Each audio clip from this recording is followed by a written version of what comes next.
Now, far be it from me to start something, but just hear me out. Good morning to you. Good Thursday morning. I'm Dejan Kovacevic of DK Pittsburgh Sports. This is Daily Shot of Penguins. It comes your way bright and early every weekday. If you're into football and or baseball, I also offer daily shots. The Steelers and Pirates in the same place that you found this. The Penguins take on the Blue Jackets tonight. That's a 7:08 p.m. face-off at PPG Paints Arena. It's the first of back-to-back games against Columbus, with the other one being out there on Saturday. And that, in and of itself, is not interesting because neither of these teams is going anywhere as far as the Stanley Cup playoffs are concerned. However, and I don't know if I was the only one that picked up on this, but Tuesday night, meaning a couple nights ago, when Mike Sullivan decided to go with Alex Nedeljkovic against Carolina, he did so in bucking a pretty long-standing trend of alternating his goaltenders and kind of favoring Tristan Jarry as his number one, which of course Jarry is supposed to be and is being paid to be. But this was back-to-back for Nedeljkovic, and this was back-to-back fresh off the blown 4-goal lead in Denver, for which Nedeljkovic was in net most of it. Remember, he had to come out with a concussion spotter late.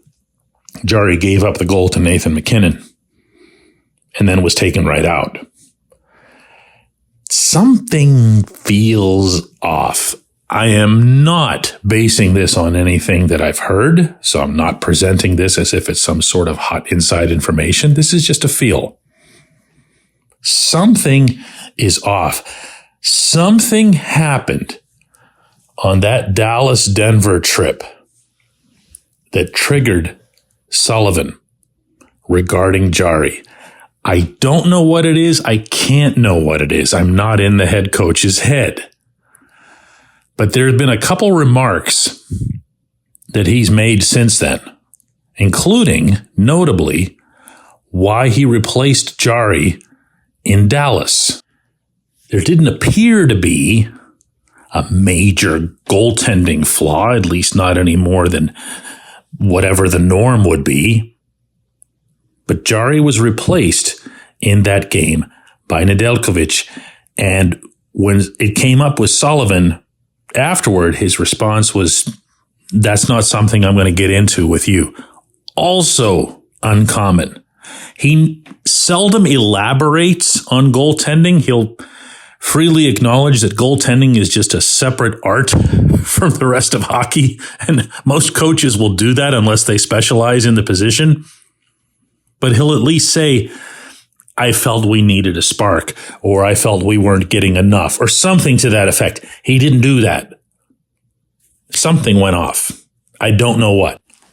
But here's what I do know, and I'm going to get precise with you here. Open up my laptop and take a look at the numbers. Yeah, here they are. So far this season, Jarry's played 50 games. He started 48 of them.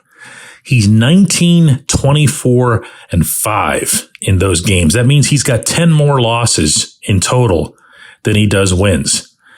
2.9 goals against, .903 save percentage. Nedeljkovic has appeared in 27 games. He started 22 of them. He is 11, 6, and 5, which puts him obviously right at 500. His goals against average is virtually identical. His is 2.91, and again, Jarry's is 2.9. His save percentage is .906, a tick above Jarry's at .903. So there's not that much daylight there, and you can say, well, why would you be favoring one over the other? Well, the starter's supposed to be better than the backup. And when the starter's signed to a 5-year contract, he's supposed to be a lot better than the backup. That hasn't been the case. There also is the not so small matter of the untimely goal. And you know exactly what I'm talking about. You don't need me to substantiate it. Penguins get one, they rally, boom, there's another one in the back of their net. The Penguins enter the third period with a lead. They have something going. Boom, there's another one in the back of their net. That's been in play for too long with this goaltender. And there's another thing I'll throw out, as long as I'm already got my finger in the socket here. Nedeljkovic's teammates really like playing in front of him. They feel that he's competing. They feel that he's supporting them. They feel he's not ripping them when they screw up. And when he's back there, though there are exceptions to this too, they'll push, they'll defend, they'll do something extra for him. There isn't a coach at any level of this beautiful game who doesn't believe in what I'm sharing with you in general right now. That skaters will do a little bit more for a goaltender that they feel is doing something a little bit more for them. Now, I could be 1,000 miles off on this. You're going to know, I think, sooner rather than later, because Sullivan's going to make his announcement about who's in goal against the Blue Jackets tonight. And all I've got to say here is, if it's Nedeljkovic again, oh boy, when we come back, J1Q.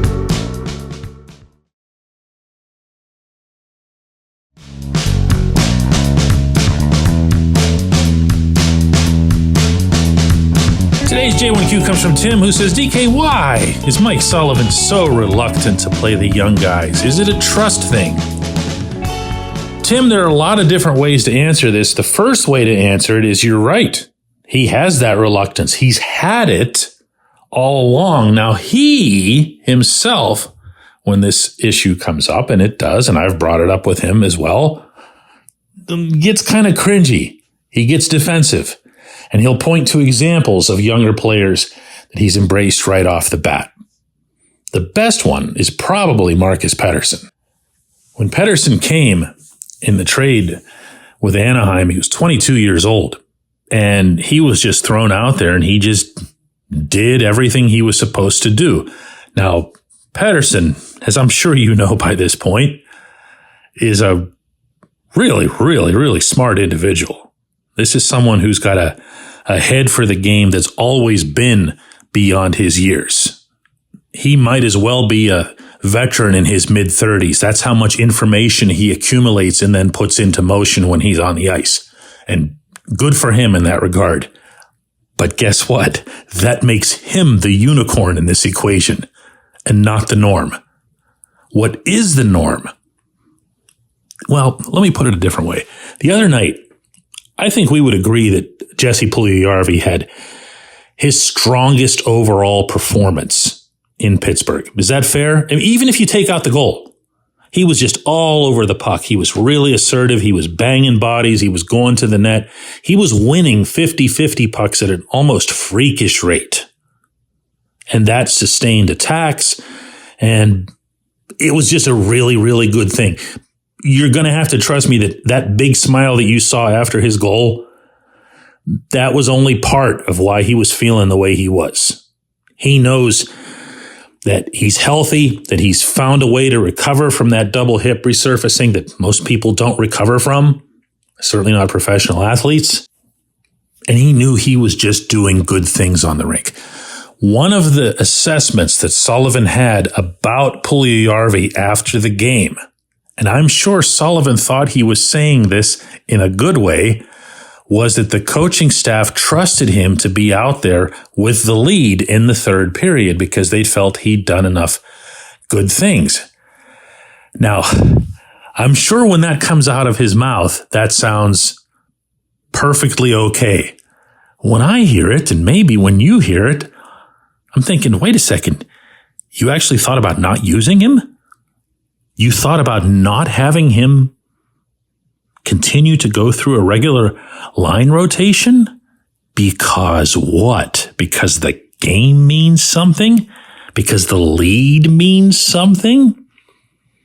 Because the players that you have out there instead of him were part of a 4-goal blown lead 2 days earlier? Like that's the gold standard you didn't want to disrupt? But that, I think, Tim, more than anything, answers your question. That is how he thinks. This is a head coach who was born into a Stanley Cup champion. Sure, he helped make it happen. And then he helped make it happen again the following year. But that's what he knows. That's his experience of what creates success. And in some ways, that's good. In some ways, that's bad. We saw that with his predecessor, a couple in advance, when Dan Bilesma. Bilesma was born into the same situation. He took over at midseason, won the cup later that same season. And there was his way of doing things to get to our game way, and it never changed. It never adjusted. And he was not all that different when it came to younger players, even though the team that he won with was almost entirely younger.